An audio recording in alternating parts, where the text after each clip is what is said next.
So we're looking at the Four Agreements, Don Miguel Ruiz's book that was published in 1997. And I mentioned it became a New York Times bestseller for 10 years.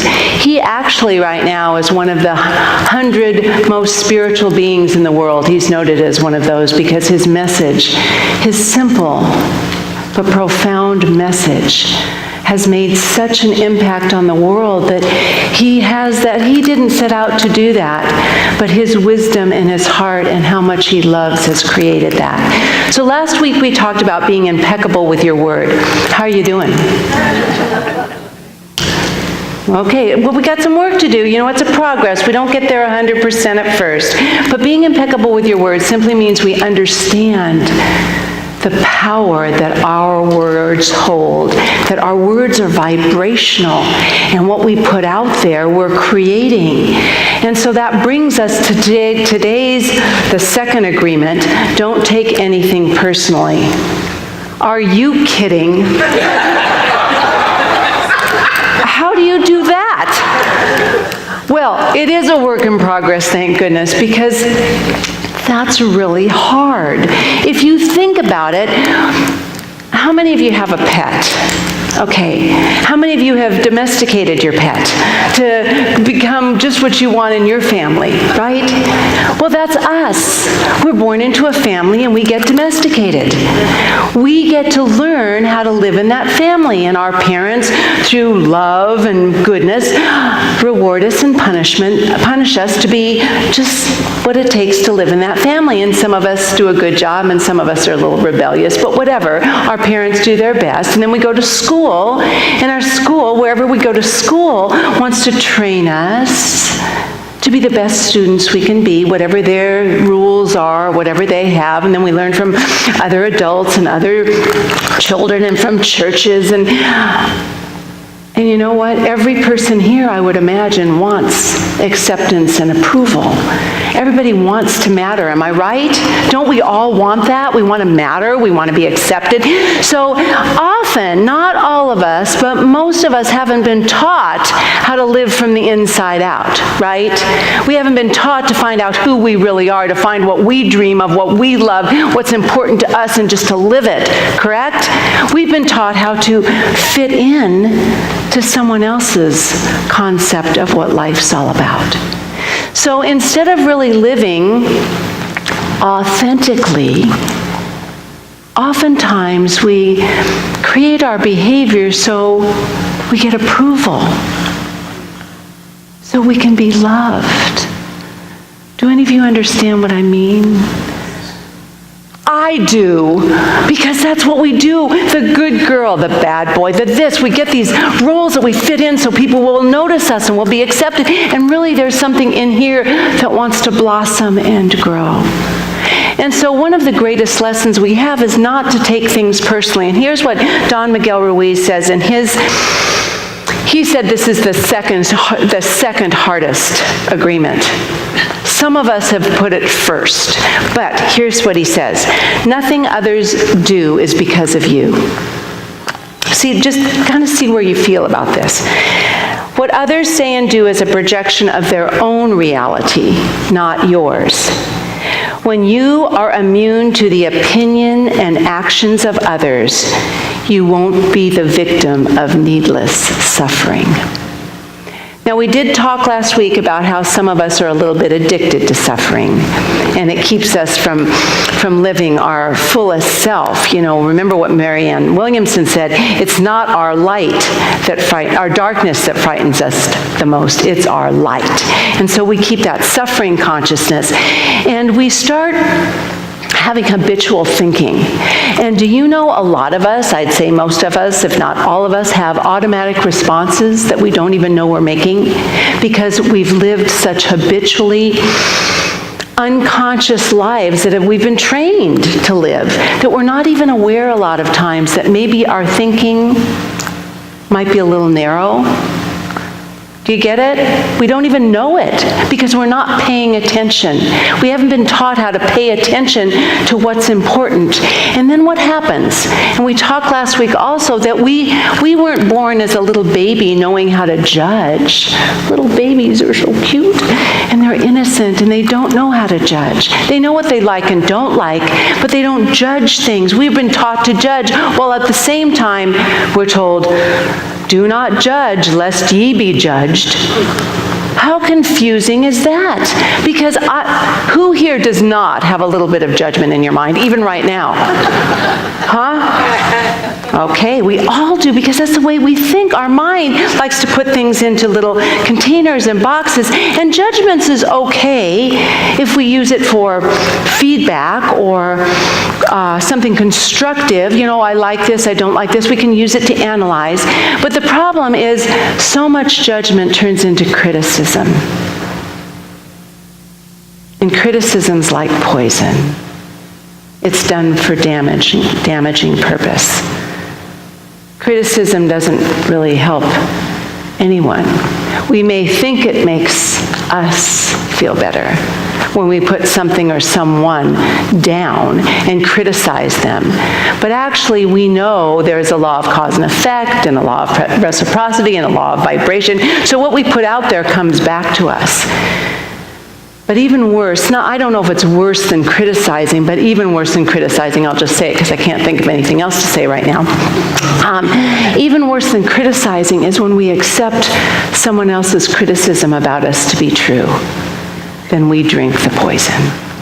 Then we're the one that's taking on someone else's low opinion, which is just their stuff about us.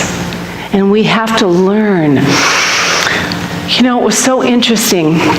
I was listening to Don Miguel's son, which is Don Jose Ruiz, and he's kind of taken his father's legacy, and he's a little more rebellious than his dad, so his dad's teaching him the Toltec way and everything, and he said his dad was on him a couple of times because he thought, Jose thought he was so spiritual, and he said, no, you're not doing it the right way, you're not doing it. He goes, what do you mean, Dad, I'm doing it just the right way? And he said, see? But he said to his dad, I guess, to get back, and he goes, you know, Dad, I love people to judge me. His dad goes, well, what are you talking about? We want everybody to love one another. What are you talking about? He goes, no. They're giving me a poison apple, and I don't choose to take the bite. Isn't that a good way for us to think about it? If somebody is criticizing us, we can look at it, that's a poison apple. You know, I don't want to take a bite of that. I don't want to take a bite. Now we've got to learn, and I'll talk about it at the end a little bit, the difference between criticism and feedback, but it's important for us to realize we've got to make our own decisions about ourselves. We've got to be creating something really powerful that we can live from. An idea about ourselves. Don Miguel Ruiz says we're all creating our dream, and in our dream we're our own main character. I'd like to say in our dream we're the star. We're creating the movie, and what kind of star do you want? You know, what kind of movie do you want? We're all creating it as we go, and the thing is we can change it. So think about this question. What do we do when negative influences come into our life, either from the outside or the inside? What do we do with those negative influences? You know what I mean? All the negativity in the world, how do we respond to them so we don't take them in, but we ponder over them? We've got to claim authority of our own mind. Do you know our mind doesn't just live in one reality? There are several realities that we can choose because we have the power, that's the authority, to decide where we're going to let our mind rest. Now, we talk often about the collective consciousness. And the collective consciousness is that big thing we always talk about. And I never know quite how to define it, so I have found a great definition from the Toltec teachings. The Toltecs from thousands and thousands of years ago, they call it the metote. And the metote is a place. I want you to think about this. A place where thousands of people are all talking at once from throughout the ages, each with different thoughts, different feelings, and different points of view. That's the collective consciousness. We can rest our mind in that crazy collective consciousness. And actually the Toltecs say it's because of this matote that human beings are so confused. They said part of our mind will be thinking, oh yeah, that's right, and the other part will go, oh, I like this, and we'll be thinking different things at the same time, and we won't know what to think. Are you ever there? The confusion of not knowing really what to think, going like this all the time. Well, we can choose to rest our mind at that level. Or we can choose to side with whatever you want to call it, God, creative intelligence, unlimited potential, the higher vibration of life. But in order to move ourselves from the seductiveness of this collective consciousness, we have to have practices that keep us there. Do you get what I mean? We come here on Sunday in a group consciousness to talk about how to make things better, but we have to have our own practices throughout the week. Remember I told you when Don Jose was feeling he was so spiritual, he would meditate, he said, for hours and hours and hours in a day. He would just sit in his room and be quiet. And he thought he was so spiritual, and then his dad said that to him, and his dad said, you need open eye meditation. You need to learn how to center yourself when you're looking people in the eyes. And if they're not saying what you want, you need to be able to center yourself and listen and say, thank you for the feedback. Thank you for sharing. If it's not what you want and not reacting from that same intention, we need to be able to center ourselves. Now, I'm going to ask you a question because, judgment, criticism, all of that, we can have our fingers out there, but how much of that do we do to ourselves? Who do you see when you look in the mirror? Are you putting that negative energy on yourself? It really matters who we see ourselves to be. It doesn't matter what someone else thinks of us. You know those wings of the dove I talked about from that proverb? We're sending out energy, creating our own life, but that ripple effect also touches others. So we have to think, how much do I love myself?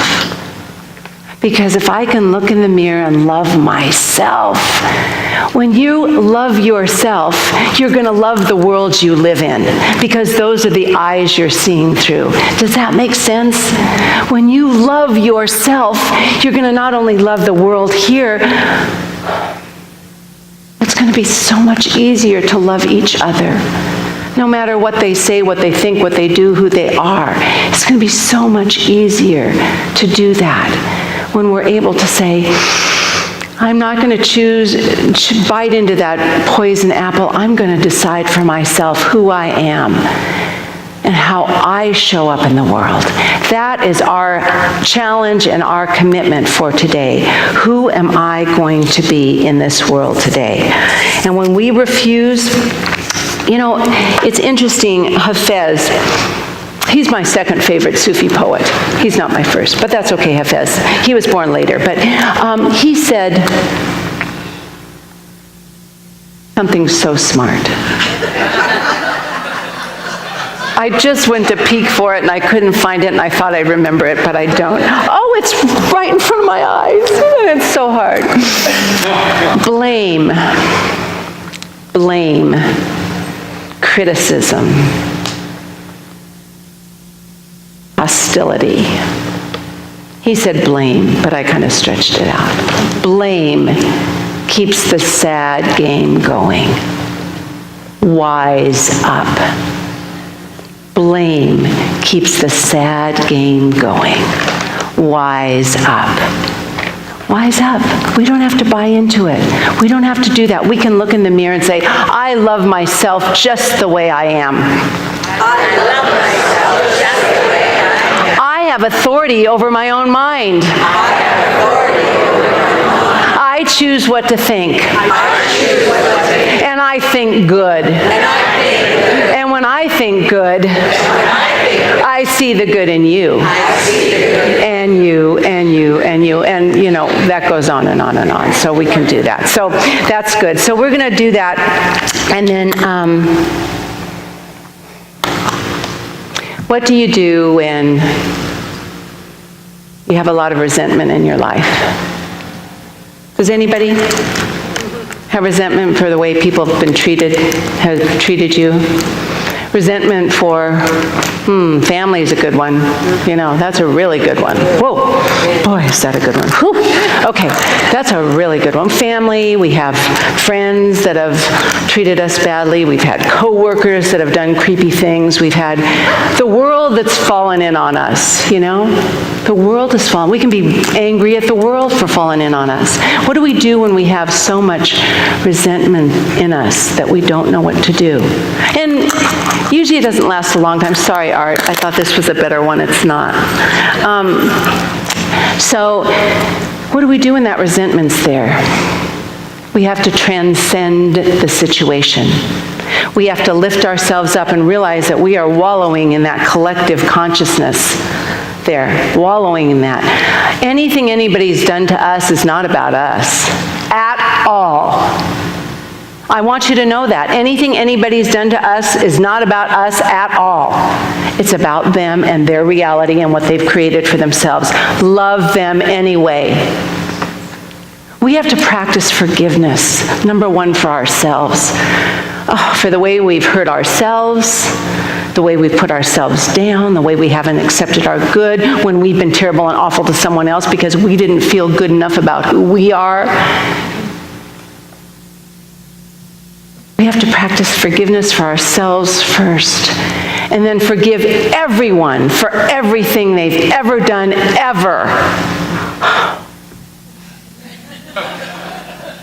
Did I just say that? Sometimes it feels good to hold on to that lack of forgiveness, but it's like, remember that poison apple? It comes in many forms. We need to be able to look in that mirror and say, I forgive you. And know that you is representative of everything, every experience we have. And once we can transcend the experience, we can be free. Terry Cole Whitaker, the queen of science of mind and new thought, and really got a lot of us going on our journey, our spiritual journey of awakening. She wrote a book, What You Think of Me Is None of My Business. Do you love that? Yeah. Of course. And I want to share 4 little things she said in that book. She closed the book with repeating these areas of the book she talked about, but I think they're really important for us and when we think about not taking anything personally. She said, what you think of me is none of my business. I am open to feedback. However, I have an objective view. I have an objective view of what others think of me, and I do not plug into them for my own good. 2, I know that I'm in charge of my life. This does not mean I don't love and support others or listen to what they have to say. I can learn from others, but I refuse to let them dump their negativity on me. We have that choice. And number 3, she said, I know I am the authority in my own life. If I let others push my buttons, we both lose. If I let others push my buttons, we both lose. I love that sentence. Sometimes we don't think of that. But when you let somebody else push your buttons and you don't say anything, you don't do anything, sometimes getting up, not being part of it is fine, but don't do something, because supporting that and just being present, everybody loses. Then I allow others to manipulate rather than support me. It deprives me of my own good.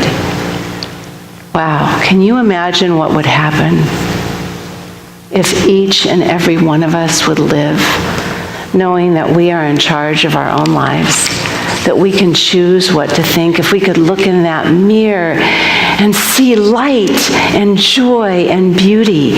When Marianne Williams said, it's not our darkness, it's our light that scares us the most, she also went on to say, when we let our light shine, when we stand in that reflections of goodness, when we choose not to make agreements with other people that are weird and limiting and unworthy, but when we make our agreements with God, with goodness, with love, with creativity, with all that is right and true, then we can stand there and see, oh my gosh, I choose, this is my life, how powerful it is.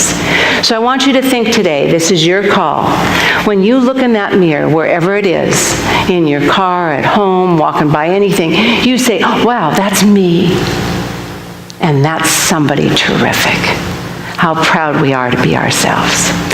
So I want you to know in this time that I'm with you on this journey. And this one's a hard one. But I see for all of us that not taking something personally is just adjusting our own thoughts. I see we all have the power to do that now as we open ourselves to something greater. I want you to know that it's the truth, that love heals, that peace is stronger than any conflict, and that we have the power to flap our wings to send a ripple effect that not only changes us, but has a positive effect on this world for now and many generations. I give my love to all of you, and in my mirror, you are all gorgeous, amazing, fabulous, and wonderful. I love you, and so do